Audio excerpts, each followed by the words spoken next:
नमस्कार दोस्तों, आज है टॉपिक अपना सिंधु घाटी सभ्यता का टॉपिक नंबर 2 कालीबंगा से फिर शुरू करें, क्योंकि कल हमने हड़प्पा की बात कर ली थी और सिंधु घाटी का दूसरा टॉपिक था मोहनजोदड़ो, उसकी बात हो गई थी। अब तीसरा टॉपिक है कालीबंगा। कालीबंगा की खोज अमलानंद घोष ने 1951-52 की थी। स्थान था हनुमानगढ़ जिला, राजस्थान। नदी थी घग्गर नदी। 1961 से मध्य में विस्तृत खुदाई का कार्य बीबीलाल तथा बी के थापर ने करवाया था। प्रमुख अवशेषों की अगर बात करें तो जुते हुए खेत के प्रमाण मिले हैं, ऊँट की हड्डियाँ मिली हैं, हल के चिन्ह मिले हैं, जले हुए चावल व सरसों मिले हैं, कच्ची ईंटों के मकान परंतु पक्की सड़कें मिली हैं, चित्रांकित ईंट तथा फर्श के निशान मिले हैं। मेसोपोटामिया की बेलनाकार मुद्रा मिली है। 7 अग्निकुंड के प्रमाण मिले हैं। युगल संवादान का एक प्रमाण मिला है। शल्य चिकित्सा के प्रमाण मिले हैं। KUR कैनेडी ने कहा। मिट्टी के पात्र मिले हैं। पशु बलि और नर बलि के संभावित अवशेष यहाँ से प्राप्त हुए। दो या दो से अधिक फसलों को एक साथ उगाने के प्रमाण कालीबंगा से प्राप्त हुए हैं। साथ ही ये भी याद रखना, नोट एक तरीके से, कि प्रहाग एक स्थान पड़ता है, नामक स्थान पड़ता है बलूचिस्तान के पाकिस्तान वाले क्षेत्र में, वहाँ से भी एक से अधिक फसलों के प्रमाण मिले हैं। अमेरिकी पुरातत्व विशेषज्ञ KUR कैनेडी ने कालीबंगा की कंकालों के आधार बना करके हाइड्रोसिफोलिस नामक बीमारी की शल्य चिकित्सा की बात कही है। यहाँ पर एक युगल समाधान मिला है। स्टुअर्ट पिगड़ ने हड़प्पा तथा मोहनजोदड़ो को किसी विशाल साम्राज्य की जुड़वा राजधानियां कहा था। इतिहासकार दशरथ शर्मा ने कालीबंगा को इस साम्राज्य की तीसरी राजधानी कहा है। चौथा स्थल है लोथल। खोज इसकी SR राव, शिकारीपुरा राव ने इसकी खोज की थी। वर्ष था 1957। स्थान था अहमदाबाद, गुजरात में। नदी थी भोगवन नदी, साबरमती की सहायक नदी है। प्रमुख अवशेषों की अगर बात करें तो अग्निकुंड के प्रमाण मिले, युगल संवादान 3 मिले हैं, शल्य चिकित्सा की यहाँ पर प्रमाण मिले हैं। बंदरगाह मिला है। बंदरगाह, गोदीबाड़ा, डाकयार्ड, पत्तन, नाव तथा जहाज का चित्रांकन व मॉडल मिला है। मनके यानी मोते, गुड़िये बनाने के कारखाने, मापतोल के पैमाने, फारस यानी ईरान की मुद्रा, चावल उत्पादन के प्राचीनतम प्रमाण मिले हैं। घोड़े की मृण मूर्तियां मिली हैं। हाथी दांत का पैमाना मिला। पंचतत्व की चालाक लोमड़ी की कहानी का चित्रांकन मिला है। लोथल से प्राप्त बंदरगाह संपूर्ण सिंधु घाटी सभ्यता की सबसे बड़ी इमारती संरचना है। लोथल को लघु हड़प्पा या लघु मोहनजोदड़ो भी कहा जाता है। यहाँ से 3 युगल समाधान प्राप्त हुए हैं। लोथल में अन्य स्थलों के विपरीत मकानों के दरवाजे मुख्य सड़क की ओर प्राप्त हुए हैं। इसे सिंधु घाटी सभ्यता का प्रथम व्यापारिक या औद्योगिक नगर कहा जाता है। चन्हू-दड़ो की खोज 1931 में NG मजूमदार ने की। पाकिस्तान के सिंध प्रांत में सिंधु नदी पर है। 1935 में विस्तृत खुदाई का कार्य अर्नेस्ट मैके ने करवाया। प्रमुख अवशेष प्राप्त हुए। मन के बनाने का कारखाना मिला है। मिट्टी का पीछा करते हुए कुत्ते के पदचिन्ह मिले हैं। मकराकार बकराकार ईंटें मिली हैं। चंदू मनके ने बिल्ली को ईंट से मारा। ट्रिक है ये, मनके ने बिल्ली को ईंट से मारा। मन के बनाने का कारखाना, बिल्ली का पीछा करते हुए कुत्ते के पदचिन्ह, मकराकार या वक्राकार ईंटें। चंदू हेड़ो को द्वितीय व्यापारिक या औद्योगिक नगर कहा जाता है। इससे हड़प्पा पूर्व संस्कृति के प्रमाण भी प्राप्त हुए हैं। यहाँ झूकर जांगर संस्कृति कहा गया है। धौलावीरा, सफ़ेद कुआं, इसका अर्थ होता है सफ़ेद कुआं। धौलावीरा की खोज 1967 में जगपति जोशी जी ने गुजरात के कच्छ जिले में की। यह मनसर व मनहर नदियों के बीच में लूणी की सहायक नदियाँ थी। वर्तमान भारत में सिंधु घाटी सभ्यता का सबसे बड़ा स्थल धौलावीरा है, जो गुजरात में स्थित है। 1991 में धौलावीरा की खुदाई नवीनतम स्थल का कार्य रविंद्र सिंह बिष्ट ने करवाया था। प्रमुख अवशेष स्टेडियम के अवशेष मिले हैं। साइन बोर्ड या सूचना पट, बड़े बड़े अक्षर मिले हैं। समाज के 3 स्तर मिले हैं, उच्च, मीडियम और बिल्कुल ही गरीब वाले, निम्न वाले। बांध तथा नहरें के अवशेष, यहाँ पे समुद्री तूफान का प्राचीनतम साक्ष्य मिले हैं। स्टेडियम में धौलावीरा के अलावा जूनीकरण गुजरात से प्राप्त हुए हैं। सिंधु घाटी से बड़े बड़े अक्षरों का लेखन यानी धौलावीरा से प्राप्त हुआ। समाज में मध्यम वर्ग की उपस्थिति धौलावीरा से प्राप्त हुई। धौलावीरा से 16 जलाशयों के प्रमाण मिले हैं। इसे सिंधु घाटी सभ्यता में जलाशयों का नगर कहा जाता है। सुरकोटड़ा की खोज 1964 में जगपति जोशी ने गुजरात के कच्छ जिले में की थी। मुख्य अवशेष है घोड़े की हड्डियां, यहाँ से प्रमाण प्राप्त हुए हैं। बनावली हरियाणा के हिसार जिले में बनावली की खोज 1934 में रविंद्र सिंह बिष्ट ने सरस्वती नदी के किनारे की। प्रमुख अवशेष हल्का खिलौना मिला है, सरसों, तिल तथा जौ के प्रमाण मिले, मातृ देवी की लघु मृण मूर्ति मिली है, जल निकास प्रणाली का अभाव, यहाँ पर जल निकास प्रणाली का अभाव मिला है, यानी कि नालियों का प्रमाण नहीं मिला है, बनावली का मतलब बिना नाली के, ठीक है। कुणाल, कुणाल की खोज 1974 में रविंद्र सिंह बिष्ट ने हरियाणा के हिसार जिले में की। ये सरस्वती नदी के किनारे प्राप्त है। मुख्य अवशेष है चांदी के 2 मुकुट।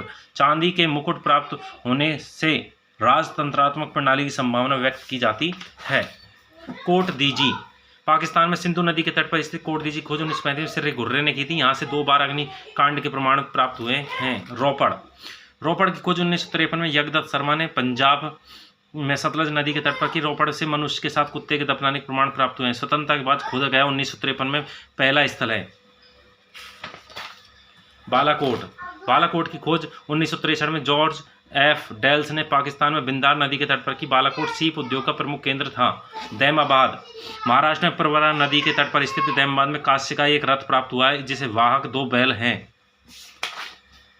रोजदी, गुजरात में मादर नदी के तट पर स्थित रोजदी से हाथी के अवशेष प्राप्त हुए हैं। सिंधु घाटी के अन्य स्थल, अफगानिस्तान, अफगानिस्तान में मुंडिकाग और सोर्तगुई नामक 2 स्थल हैं। पाकिस्तान में हड़प्पा, कोट दीजी, जलीलपुर, मोहनजोदड़ो, डाबरकोट, अलीमुराद, चंदुएड़ो, अल्लाहदीनो, राणा गुंडई, जुदेर जोदड़ो, आमरी, सुतकांगेडोर, लोहम जोदड़ो, डेरा इस्माइल खां, सोत का कोहे, बालाकोट, डेरान मरेडी आदि स्थान पाकिस्तान से मिले हैं। हरियाणा की बात करें तो राखीगढ़ी, मितावल, कुनार, बनावली आदि। जम्मू कश्मीर से मांडा, पंजाब से रोपड़, संगोल, बाड़ा, चक 86, राजस्थान से कालीबंगा, पीलीबंगा, महाराष्ट्र से दैमाबाद, उत्तर प्रदेश से आलमगीरपुर, बड़ा गांव, हुलास, गुजरात से रोजदी, लोथल, सुरकोटरा, रंगपुर। अंतिम दौर के अवशेष प्राप्त हुए प्रवास पाटन और रंगपुर से। देसलपुर, भगतराव, मालवण, धौलावीरा। वर्तमान में भारत का सिंधु घाटी का सबसे बड़ा स्थल धौलावीरा है जो गुजरात में पड़ता है। और कुंतासी नामक स्थल अभी तक खोजे गए हैं। मुख्य बिंदु, सिंधु घाटी के लोग सूती तथा ऊनी वस्त्रों का उपयोग करते थे। पुरुष तथा स्त्री दोनों आभूषण धारण करते थे। सिंधु घाटी में प्रयुक्त ईंट का अनुपात 4:2:1 थी। ऋग्वेद में प्राप्त हरियूपिया की समानता हड़प्पा से की गई है। रंगपुर तथा प्रभास पाटन से सिंधु घाटी सभ्यता के अंतिम दौर के अवशेष प्राप्त हुए हैं। अतः इन स्थलों को सिंधु घाटी के औरस पुत्र कहा गया है। सिंधु घाटी में 3 प्रकार से मृतक समाधान होता था। पूर्व समाधिकरण, आंशिक समाधिकरण। पूर्ण समाधिकरण बिल्कुल दफना देना, आंशिक समय कुछ दफना देना, उसके बाद पहले तो जानवरों को खिलाने के लिए छोड़ देना, उसके बाद उसको दफना देना। फिर एक था दाह कलश या समाधान, जला देना। प्राय समाधिकरण उत्तर दक्षिण दिशा में होता था। कालीबंगा एकमात्र स्थल है जहां से तीनों प्रकार का समाधान प्राप्त हुआ है, पूर्ण, आंशिक व दाह। चंदुएड़ो एकमात्र स्थल स्वीकार किया गया है जिसकी किलेबंदी नहीं प्राप्त हुई। चंदुएड़ो एवं अल्लादीनो की किलेबंदी प्राप्त नहीं हुई है। मणके बनाने का कारखाना बक्सरा से गुजरात भी मिले हैं। पहले एकमात्र स्थल था चंदुएड़ो जहाँ से किले की किलेबंदी नहीं मिली थी। बाद में एक और स्थान खोजा गया था अल्लादीनो। तो कुल मिलाकर 2 स्थान है, चंदुएड़ो और अल्लादीनो, जहाँ पर किलेबंदी प्राप्त नहीं हुई है। मणके बनाने का कारखाना कहाँ से मिला है? बक्सरा से गुजरात में। A.L. वासम ने हड़प्पा को धर्मतंत्रीय कहा है। पुस्तक है थ्योरेटिक धर्मतंत्रीय। पुरोहित को ही राजा कहा है। लोथल तथा सुरकोटड़ा में पूरा समाज एक ही रक्षा प्राचीर यानी दीवार में स्थित था। महत्वपूर्ण मत, सिंधु घाटी सभ्यता की काल अवधि से संबंधित कुछ मत। माधवस्वरूप वत्स के अनुसार 3500 से 2700 ईसा पूर्व का इनका काल था। जॉन मार्शल के अनुसार 3250 से 2750। अर्नेस्ट मैके के अनुसार 2800 से 2500 ईसा पूर्व। व्हीलर के अनुसार 2500 से 1500 ईसा पूर्व। और D.P. अग्रवाल ने कार्बन C14 के अनुसार बताया, कार्बन डेटिंग पद्धति के अनुसार 2350 से 1750। सिंधु घाटी सभ्यता के निवासियों के संबंध में मत। लक्ष्मण स्वरूप और रामचंद्र दोनों ने क्या बताया कि ये आर्य थे। राखलदास बनर्जी ने कहा ये द्रविड़ थे।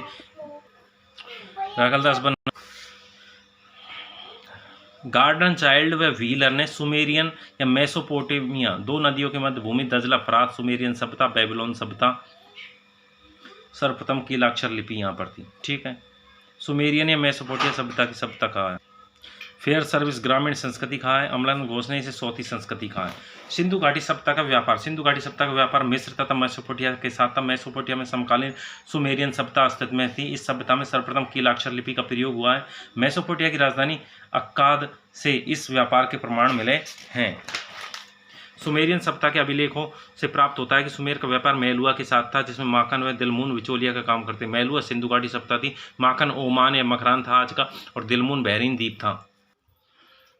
निर्यात। सिंधु घाटी के लोग सूती वस्त्र तथा मनकों का निर्यात करते थे। आयात सोना का आयात अफगानिस्तान, ईरान, दक्षिणी भारत, कर्नाटक से होता था। टिन का अफगान और ईरान से होता था। सीसा का अफगान और ईरान से। चांदी का अफगान और ईरान से। वैदुर्य मणि या लाजवर्ण मणि का बदक खां अफगान से। नीलमणि का बदक शाह अफगान से। फिरोजा का ईरान से। हरित मणि का दक्षिण भारत से। तांबा का खेजड़ी राजस्थान और बलूचिस्तान पाकिस्तान से। सिंधु घाटी सभ्यता का पतन। विभिन्न मत हैं। आक्रमण, तो आक्रमण किन किन्हों ने बताया? गार्डनर चाइल्ड ने और व्हीलर ने। मोहनजोदड़ो के एक मकान से प्राप्त बिखरे अस्थि अवशेषों के आधार पर इन इतिहासकारों ने आक्रमण का मत दिया। इस मत को सर्वाधिक स्वीकार किया जाता है। व्हीलर के अनुसार यह आक्रमण इंद्र ने किया होगा। बाढ़। SR राव अर्नेस्ट मैके ने कहा है बाढ़। जलवायु परिवर्तन। अम्लान घोष तथा RL स्टाइन ने आक्रमण के बाद सर्वाधिक प्रचलित मत यही है। महामारी या प्राकृतिक विपदा। KUR कैनेडी ने मोहनजोदड़ो कुछ कंकालों में मलेरिया के से मृत्यु के मोहनजोदड़ो से कुछ कंकालों से मलेरिया के साक्ष्य करके कैनेडी ने महामारी का मत दिया। प्रशासनिक शिथिलता। जॉन मार्शल ने। नदियों के मार्ग में परिवर्तन। माधव स्वरूप वत्स तथा GF डेल्स। सिंधु नदी के मार्ग में परिवर्तन। लैम बरिक। सिंधु घाटी सभ्यता का सर्वाधिक संकेंद्रण घग्गर हागरा के क्षेत्र में था। थैंक यू दोस्तों।